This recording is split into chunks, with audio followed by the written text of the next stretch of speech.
ശ്രീനാരായണ ഗുരുദേവ തൃപ്പാദങ്ങളിൽ എൻ്റെ സാഷ്ടാംഗ പ്രണാമം. ശ്രീ മങ്ങാട് ബാലേന്ദ്രൻ സാറിൻ്റെ ഗുരുദേവ കഥാസാഗരം ഭാഗം 158 ഇവനെ അയച്ചത് നാമാണ്. ഭാഗം 158 ഇവനെ അയച്ചത് നാമാണ് ഇവിടെ ആരംഭിക്കുന്നു. ശിവഗിരി മഠം രൂപപ്പെട്ട കാലത്ത് വർക്കലയിൽ ബാങ്കുകളൊന്നും ഉണ്ടായിരുന്നില്ല.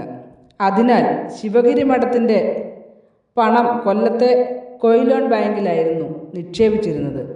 ഒരു ദിവസം ആ ബാങ്കിൽ നിന്ന് 4000 രൂപ എടുത്തുകൊണ്ട് വരുന്നതിനായി മഠത്തിലെ അന്തേവാസിയായിരുന്ന ഭാർഗവനെ ഗുരുദേവൻ കൊല്ലത്തേക്ക് അയച്ചു.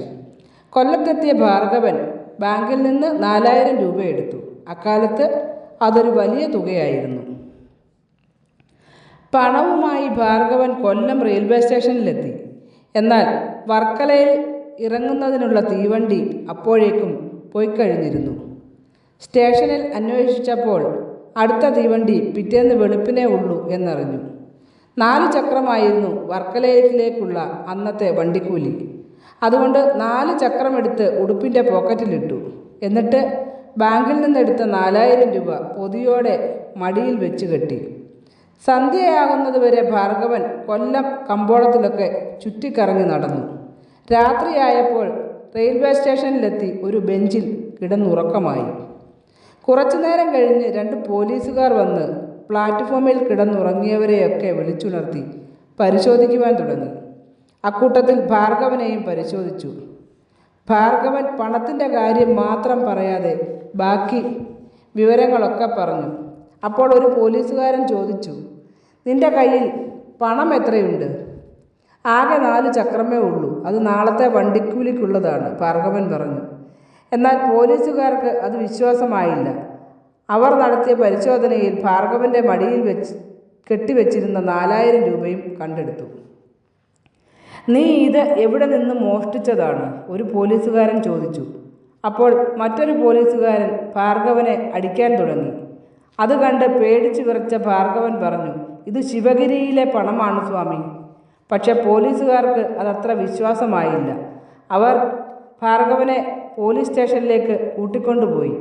അവിടെ വെച്ച് പ്രായമേറെയുണ്ടായിരുന്ന ഒരു പോലീസുകാരൻ കൂടുതൽ ചോദ്യം ചെയ്തു. ഭാർഗവൻ്റെ കയ്യിലിരുന്ന പണം മുഴുവൻ ആ പോലീസുകാരൻ വാങ്ങി അലമാരിയിൽ വെച്ച് പൂട്ടി.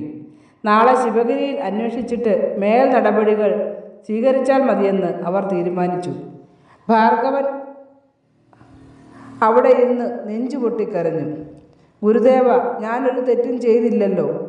എന്നിട്ടും അവരെന്നെ കള്ളനെന്നും പറഞ്ഞ് ലോക്കപ്പിലടച്ചല്ലോ. ഭാർഗവൻ വീണ്ടും വീണ്ടും വിലപിച്ചു. പിറ്റേന്ന് നേരം പരപരാ വെളുത്തു. അപ്പോൾ പോലീസ് സ്റ്റേഷൻ്റെ മുറ്റത്ത് ഒരു കാർ വന്നു നിന്നു. അത് കണ്ടിട്ട് ഒരു പോലീസുകാരൻ ഓടി വന്നു. കാറിൽ ഗുരുദേവൻ ഇരിക്കുന്നത് കണ്ടു. അദ്ദേഹം മിന്നൽ വേഗത്തിൽ അകത്തേക്കോടി മറ്റുള്ളവരെ വിവരമറിയിച്ചു. അപ്പോൾ 2-3 പോലീസുകാർ വേഗം കാറിനടുത്തെത്തി. അപ്പോഴേക്കും മറ്റൊരാൾ ഭാർഗവനെയും കൊണ്ടുവന്നു. ഗുരുദേവൻ ഭാർഗവനെ ദയാവായ്പോടെ നോക്കി. എന്നിട്ട് പോലീസുകാരോടായി പറഞ്ഞു, ഇവനെ പണമെടുക്കാൻ കൊല്ലത്തേക്ക് അയച്ചത് നാമാണ്.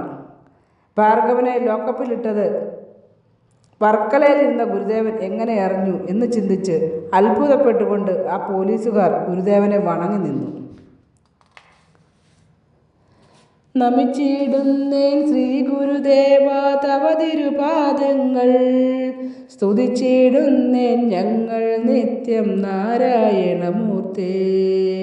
ശരണം ശരണം ശരണം തരണേ ശിവഗിരി ഗുരുദേവ, തവ തിരുപാദം ശരണം തേടുന്നടിയങ്ങൾ ഞങ്ങൾ. ശ്രീ മങ്ങാട് ബാലേന്ദ്രൻ സാറിൻ്റെ ഗുരുദേവ കഥാസാഗരം ഭാഗം 158 ഇവനെ അയച്ചത് നാമാണ് ഇവിടെ അവസാനിച്ചിരിക്കുന്നു. ഇതിൽ വന്നിട്ടുള്ള തെറ്റുകുറ്റങ്ങൾ സദയം ക്ഷമിക്കണമെന്ന് ഗുരുദേവ നാമത്തിൽ അറിയിക്കുന്നു. നന്ദി, നമസ്കാരം. ഗുരുധർമ്മം വിജയിക്കട്ടെ.